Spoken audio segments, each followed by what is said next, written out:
আল্লাহ রাসূল সাল্লাল্লাহু আলাইহি ওয়াসাল্লাম বলছেন, সাবআতুন ইউযিল্লুহুমুল্লাহু লা যিল্লা ইল্লা যিল্লুহু ইমামুন আদিলুন। নবী রাহমাতুল লিল আলামিন তিনি বলেন, কিয়ামতের কঠিন মুসিবতের সময় একমাত্র আল্লাহ রাব্বুল আলামিনের রহমতের আরশে আজিমের ছায়া ছাড়া আর কোনো ছায়া থাকবে না। পাপিষ্ঠ যারা হবে ওই দিন তাদের মাথার মুঠো হাত উপরে সূর্য চলে আসবে। সূর্যের তাপে মাথার মগজগুলো টকবক টকবক করে ফুটতে থাকবে। পাপিষ্ঠরা পাপ অনুযায়ী রক্ত পুজের নহরের মধ্যে তারা হাবুডুবু খেতে থাকবে। বলেন নাউজুবিল্লাহ। কঠিন এই মুসিবতের সময় আল্লাহ রাব্বুল আলামিন তার 7 শ্রেণীর বান্দাদেরকে ডাক দিয়ে বলবেন, ও আমার 7 শ্রেণীর বান্দা, তোমাদের জন্য আজকে আমি আল্লাহ রাব্বুল আলামিন অবস্থান করার জন্য বিশেষ মর্যাদার জায়গা বানিয়ে রেখেছি। বলেন সুবহানাল্লাহ। কয় শ্রেণী? আরো জোরে বলেন। 7 শ্রেণীর বান্দার জন্য আল্লাহ নির্দিষ্ট একটা রহমতের ছায়ার জায়গা বানিয়ে রেখেছেন। ওই জায়গায় 7 শ্রেণীকে সেদিন স্থান দেওয়া হবে। 1 নম্বরে ইমামুন আদিলুন। বলেন আল্লাহু আকবার। ন্যায় পরায়ণ বাদশাহ যারা হবে, আল্লাহ রাব্বুল আলামিন ন্যায় পরায়ণ বাদশাকে 1 নম্বরে ওই আল্লাহর বিশেষ রহমতের ছায়ায় স্থান দিবে। তাহলে ন্যায় পরায়ণ নেতার দরকার আছে না নাই? কতক্ষণ? নাকি ওই জালেম, ওই ফাসেক, ওই খারাপ নেতা দরকার? কোনটা? হ্যাঁ, খারাপ নেতা হলে খারাপ কাজ সমাজে চালু করবে, এ কথাই সত্য। কি কন? হাদিস আমাদের যেটা বুঝালো। আর নেতা যদি মহিলা নিয়ে যাপন করে রাত, তাহলে ওই নেতার যারা নিচে থাকবে তারা কি মহিলাদেরকে সিকিউরিটি দেবে না মহিলাদেরকে ভক্ষণ করবে? কথা বলেন, বোঝা যাচ্ছে না? এখন আমরা বাস্তবে সারা বাংলাদেশে তো মিডিয়ার মাধ্যমে জানতে পারছি যে কারা কি করছে না করছে, ঠিক কিনা বলেন? নেতা যদি নেশাদ্রব্য ভক্ষণ করে, নেশাদ্রব্যর মাধ্যমে রাত্রে যদি ওই পর নারীদেরকে নিয়ে রাত্রি যাপন করে, ওই নেতা দেখবেন সমাজের যুবকদের মধ্যে, সমাজের মানুষদের মধ্যে যত ধরনের নেশাদ্রব্য আছে গোপনে গোপনে চালু করে দিয়ে ওই কনটাকে কমিশন খাইতে থাকবে আর ও নেতা হতে থাকবে। কথা বলেন ঠিক না ঠিক? মিলছে হাদিসের সাথে। পক্ষান্তরে যদি নেককার নেতা বানাইতে পারেন, পরহেজগার আল্লাহওয়ালা নেতা বানাইতে পারেন, আল্লাহ রাব্বুল আলামিনের নবীর কথা অনুযায়ী ওই নেতা সর্বপ্রথম আল্লাহর বিশেষ ওই ছায়ায় স্থান পাবে। আর যাদের নেতা ওই রকম হবে, আল্লাহ রাব্বুল আলামিন সূরা আহজাবের মধ্যে বলেছেন ওই দিন নেতাদেরকে অনুসরণ করবে তার কর্মী বাহিনীরা। সুবহানাল্লাহ। তাহলে নেতা যদি আরশের আজিমে ওই বিশেষ স্থানে যায়, তাহলে কর্মীদেরকে ডাকবে কি ডাকবে না? বলে আসো, সুবহানাল্লাহ বলে। আর নেতা যদি আগেরটার মতন হয়, বলবে চলো বাবাজিরা, আজকে আমাদেরও বাঁচার কোনো উপায় নাই, তোমাদেরও বাঁচার কোনো উপায়। তখন আক্ষেপ করে বলবে, ইন্নাল্লাহা লা'আনাল কাফিরিনা ওয়া আ'আদ্দা লাহুম সা'ইরা। এক নম্বরে খারাপ নেতাগুলা এবং খারাপ মানুষগুলার জন্য আল্লাহ রাব্বুল আলামিন অভিশাপ করবে।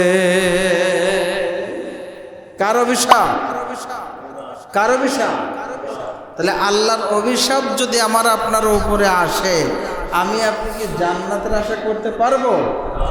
এরবার ওই যে সমস্ত কর্মী বাহিনী থাকবে তারা বলবে, রব্বানা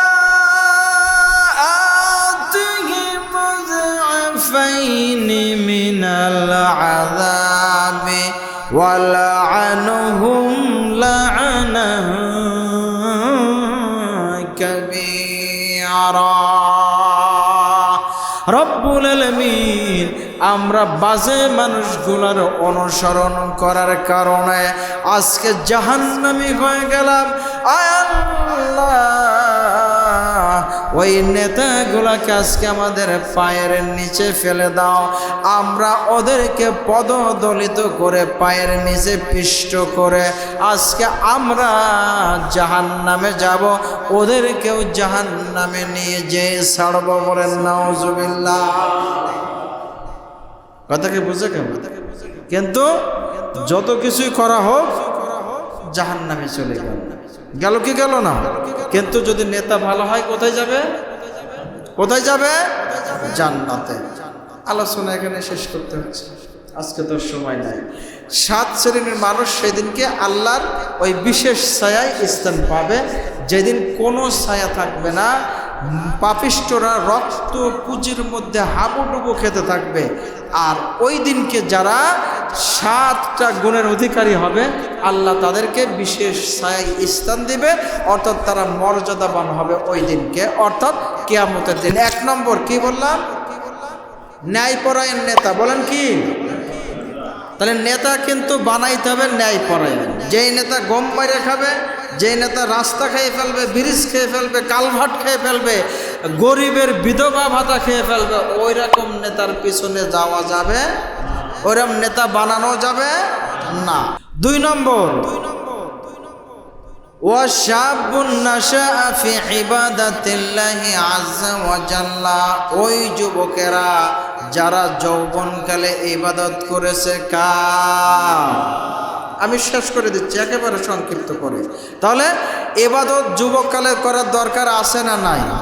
কিন্তু এক শ্রেণীর মানুষ বলে, খাও দাও ভক্তি করো, এখন আনন্দ করার সময়, যখন বুড়ো হয়ে যাব, যখন বৃদ্ধ হয়ে যাব, ওই সময়ে যে আমরা ইবাদত করব। এরকম মানুষ আছে না? ও বাবাজি, না না না যুবক ভাইরা, এটা ভুল কনসেপ্ট। যখন তুমি বৃদ্ধ হয়ে যাবা, তোমার হাঁটুই ব্যথা হবে, মাজায় ব্যথা হবে, পায়খানা করতে যে সময় পাবা না, ইস্তেঞ্জা করতে যে কাপড় নষ্ট হয়ে যাবে, ওই সময় তুমি মসজিদেও আসতে পারবা না। 3 নম্বর, ওয়া রাজুলুন কলবুহু মুআল্লাকুম বিল মাসাজিদ। যাদের অন্তর জড়ানো থাকে, লটকানো থাকে, ঝুলানো থাকে আল্লাহর ঘর মসজিদের সাথে, মসজিদের সাথে যাদের অন্তরটা ঝুলানো থাকবে। মানে কি? অন্তর এখানে বর্ষি দিয়ে ঝুলাই রেখে যেতে হবে নাকি? না, আপনি জুমার নামাজ পড়ে বাড়িতে গেলেন, খাওয়া দাওয়া করলেন, কাজকর্ম করছেন, কিন্তু আপনার মধ্যে কাজ করতে হবে কখন আসরের আজান দেয়, আজান দিলে আমি আবার মসজিদে যে হাজিরাই নিজেকে হাজির করব। 4 নম্বরে, ওজরজুলানে, ওই 2 ব্যক্তি তাহাব্বানে ফিল্লাহি ইজতিমাআন আলাইহি ওয়া তাফাররিকান আলাইহি। আল্লাহর জন্য আপনাকে আমি ভালোবাসবো, আল্লাহর জন্য আপনার সাথে আমার ভালোবাসা নষ্ট হবে। বুঝতে পেরেছেন? অর্থাৎ আপনার সাথে আমার বন্ধুত্ব হবে কার ভালোবাসার জন্য? বলেন কার জন্য? আবার আপনার সাথে আমার বন্ধুত্ব নষ্ট করব কার জন্য? কথা কি বুঝতে পেরেছেন? 5 নম্বরে, ওই যুবক যেই যুবককে কোনো সুন্দরী মেয়ে, ধনাঢ্য পরিবারের মেয়ে হোক না কেন, আহ্বান করে প্রেম প্রীতি ভালোবাসা করার জন্য, ওই যুবক তখন ডাক দিয়ে বলে ইন্নী আখাফুল্লাহ, আমি আল্লাহকে ভয় করি, আমি এ কাজ করতে পারবো। তাহলে এতে ইঙ্গিত দিচ্ছে এমন একটা যুগ আসবে যেই যুগে নারীরা এই ছেলেদেরকে ডাকবে, আসো আমার দিকে আসো। কথা বলেন ঠিক না? সেই যুগটা মনে হয় এখন চলছে, আর এই কাজটাই আমরা করে দিচ্ছি। আপনার মেয়েকে আপনি এমন পোশাক কিনে দিচ্ছেন, ও সেই পোশাক পরে বাজার ঘাটে গেলে পরে কুকুরও ওর দিকে লজ্জা করে তাকায় না, ঠিক কিনা বলেন? এক সেট গায়ে দিয়ে যাচ্ছে, ওড়না নাই, কিছু নাই, ওর দিকে কুকুর তাকায়? বলেন, কুকুর তোর থেকে ভালো, কারণ কুকুরও তার লজ্জাস্থান ঢেকে রাখার জন্য আল্লাহ ব্যবস্থা করে দিয়েছে, ঠিক কিনা বলেন? আর ও একটা আশরাফুল মাখলুকাত মানুষ হওয়ার পরেও ও লজ্জাস্থান খুলে ও রাস্তা দিয়ে হেঁটে যাচ্ছে, ও এমনভাবে হেঁটে যাচ্ছে যেন ডাকতেছে মানুষকে, আমার দিকে তাকাও, আমার দিকে আসো, আমাকে ভোগ করো। ও এমন কিছু করছে, ওকে এমনভাবে উপস্থাপন করছে, ওকে পুরুষেরা তখন ধরে নিয়ে যে কিছু করলে আর সহ্য করতে না পারলে তখন যে কাঁদতে কাঁদতে মায়া কান্না দেখাচ্ছে, পুলিশের সামনে যেয়ে পুলিশের কাছে নালিশ করছে, আমাকে গণহারে ধর্ষণ করছে। কথা বলেন না কেন? ঠিক কিনা বলেন? তাহলে এই রাস্তাগুলো তৈরি করছে কারা? কথা বলেন। আপনি আমি তৈরি করছি। আমার মেয়েকে যদি আমি বলতাম এই পোশাক কিনা যাবে না, এই পোশাক পরিধান করা যাবে না, এই পোশাক যদি কিনিস, এই পোশাক যদি পরিধান করিস, বাড়ির থেকে আজকে বের করে দেব, ওর ক্ষমতা ছিল? কথা বলেন। আরে বাপ রে বাপ, আপনি এমন পোশাক কিনে দিয়েছেন, ও পোশাক পরে যাচ্ছে আর আপনি দেখছেন মানুষেরা বলছে মাল একটা যাচ্ছে গো, আর আপনি ওইটা শুনিয়ে একেবারে অন্তটা ঠান্ডা করে এসে মসজিদে বসে বসে জিকির করছেন, লা ইলাহা, এই বলছে জান্নাতের মালিক তুমি আল্লাহ, ঠিক না? বলছেন এরকম যে আল্লাহ জান্নাত দাও।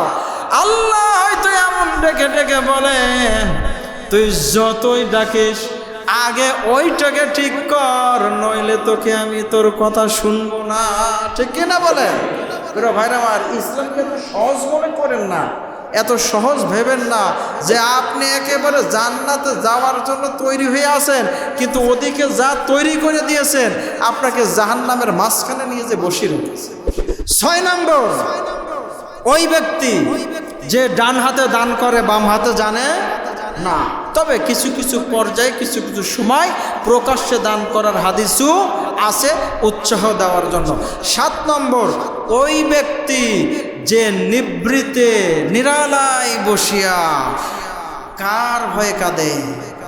বলেন, কার ভয়ে কাঁদে? ফাফাজাত আইনাহু খালিয়ান, নিবৃতে একা একা বসে বসে নিজের গুনাহের কথা স্মরণ করে কাঁদে। কাকে খুশি করার জন্য? আল্লাহ তার সম্পর্কে বলছেন, আলোচনার শেষ আয়াত আল্লাহ বলছেন, ইল্লা মান তাবা ওয়া আমানা ওয়া আমিলা আমালান সালিহান ফাউলাইকা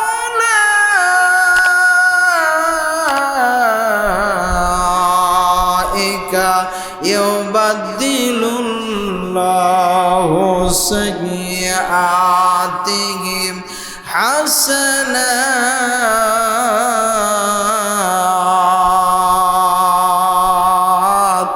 ওয়া কানাল্লাহু গফুরার রহিমা।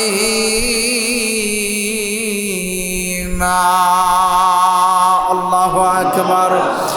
আল্লাহ রাব্বুল আলামিন ডেকে ডেকে আমাদেরকে জানায় দেন, ও বান্দা তোর জীবনে যত অপরাধ করেছিস, যত গুনাহ করেছিস, ওই যে জুমার বক্তব্য শুনলি, নিজের সব ভুলগুলা বুঝতে পারলে, তুই ভুল বোঝার পরে যদি আমার দিকে ফিরে আসিস, আমার কাছে ক্ষমা চাস, আমি আল্লাহ রাব্বুল আলামিন তোর জিন্দেগির সমস্ত গুনাহ খাতাগুলো আমি মাফ করে দিলাম। শুধু মাফ করে দিয়ে আমি ক্ষান্ত হলাম না, বলেন আল্লাহু আকবার।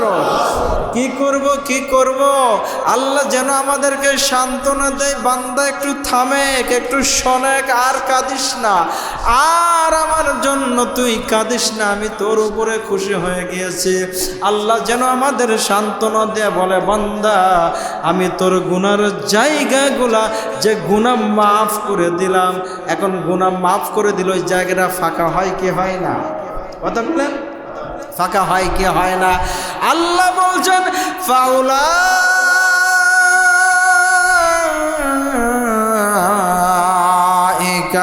ইউবাদদিলুল্লাহু সাইয়্যাতিহিম হাসানাত। বলে আল্লাহু আকবার, আরো জোরে বলে আল্লাহু আকবার। আমার আল্লাহ ডাক দিয়ে বলে বান্দা তোর গুনাহ খাতা মাফ করে দিলাম, গুনাহ খাতা মাফ করার কারণে তোর ওই গুনার জায়গাগুলা আমি আল্লাহ রব্বুল আলামিন নেকি দ্বারা পরিবর্তন করে দিলাম। তাহলে মাফ চাওয়ার দরকার আছে না নাই? যত অপরাধ করেছি নিরাশ হওয়ার কোনো কারণ নাই। লা তাকনাতু মির রাহমাতিল্লাহ, ইন্নাল্লাহা ইয়াগফিরুয যুনুবা জামিআ। সুবহানাল্লাহ বল। আল্লাহ বলছে বান্দা নিরাশ হইস না, নিরাশ হয় শয়তান, আর আল্লাহর বান্দারা সব সময় আশায় বুক বেঁধে থাকে, ঠিক না? আমরা আল্লাহর রহমতের আশা করি, আমরা আল্লাহর দয়ার আশা করি, ঠিক কি না? আল্লাহ আমাদেরকে যেন ক্ষমা করে দেন, আল্লাহর কাছে যেন আমাদের ভুল ভ্রান্তির জন্য বারবার ক্ষমা চাইতে পারে, আর বারবার যেন আল্লাহ আমাদেরকে ক্ষমা করে আমাদের ওই গুনার জায়গাগুলা নেকি দ্বারা পরিবর্তন করে দেন। বলেন আমিন। আসসালামু আলাইকুম ওয়া রাহমাতুল্লাহি ওয়া বারাকাতুহু।